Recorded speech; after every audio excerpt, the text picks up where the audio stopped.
To have a loved one meet an abrupt end or even vanish into thin air is extremely disturbing. But when bizarre and unexplained events surround the loss, the situation becomes even more unsettling for those left behind. Here are some of the most puzzling of those cases, each surrounded by mysterious circumstances while the crimes are yet to be solved.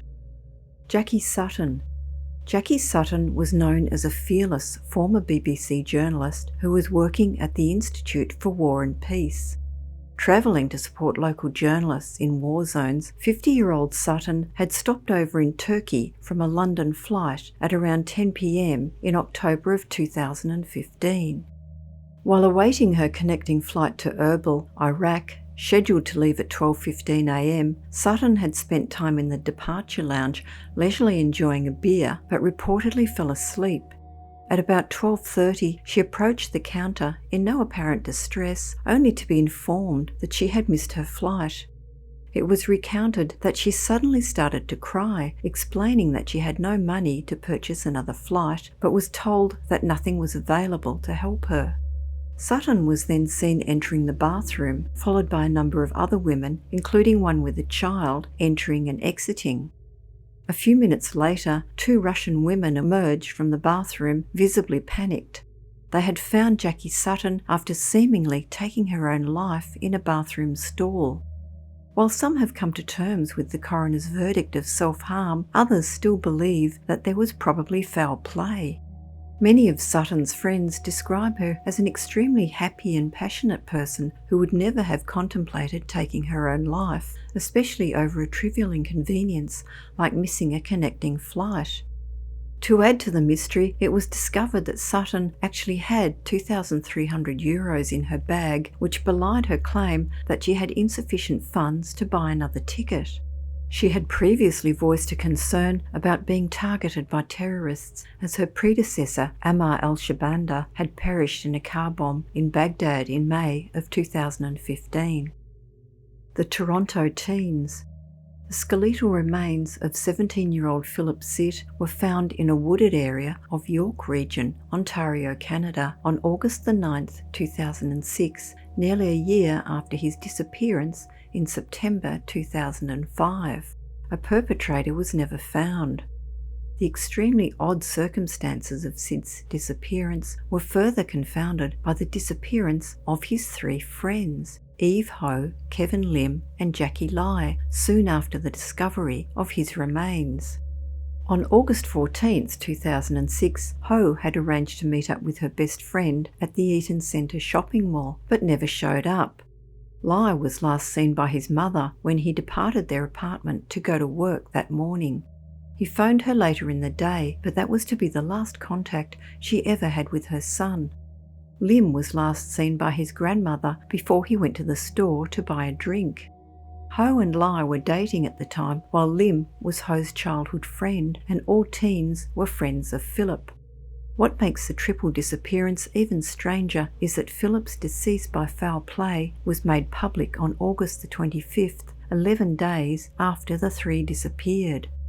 The 3 young people are not considered suspects in Philip Sitt's homicide, and as none has accessed their phones or bank accounts, there have been no leads as to their disappearances.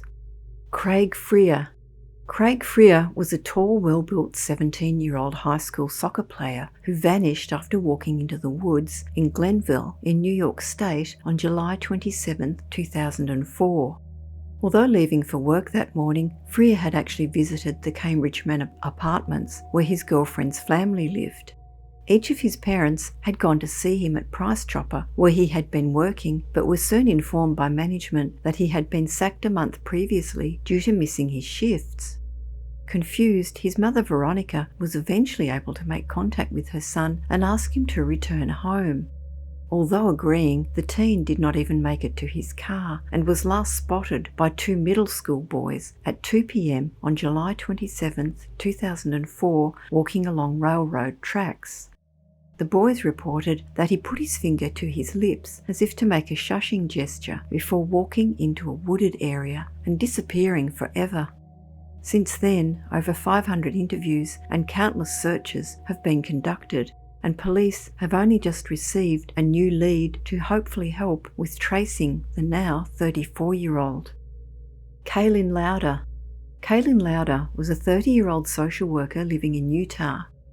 She had had plans to spend her September 2014 weekend simply updating her resume and cleaning her apartment in a Salt Lake City suburb.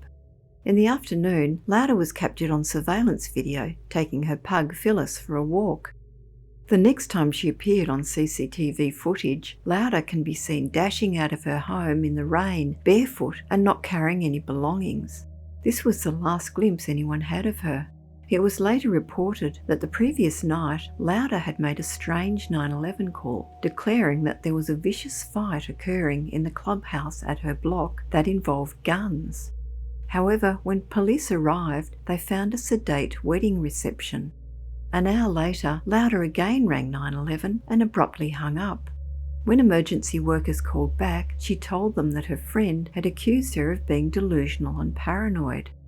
The morning of Lauder's disappearance, she had made another 911 call to report an intruder in her home and that she could hear two people talking there. This was despite her roommate saying that the door was dead bolted and there were no other people present.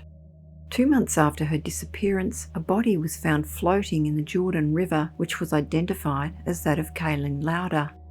The autopsy was inconclusive, thereby denying her family closure and fueling speculation ranging from gaslighting by her roommate to a psychotic breakdown, although she had no history of mental illness.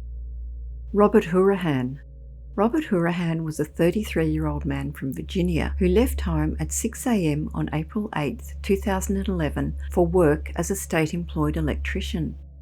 2 hours later, a co-worker of his wife claimed to have seen Hourihan's white Chevy Cavalier with his distinctive license plate, Tara May, driving north in the quite opposite direction.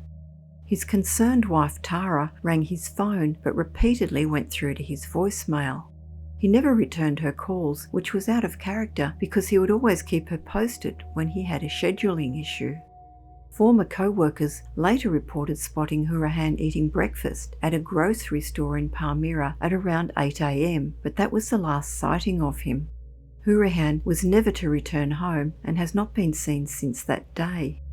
What is even stranger is that Hourihan was not scheduled to work on that day, but left his house wearing his full uniform.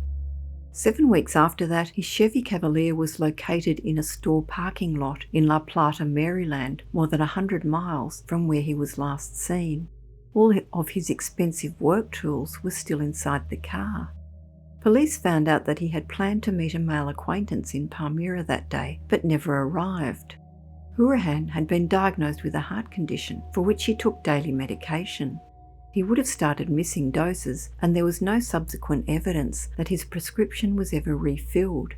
But his doctor informed investigators that he would have passed away within a week without the medication.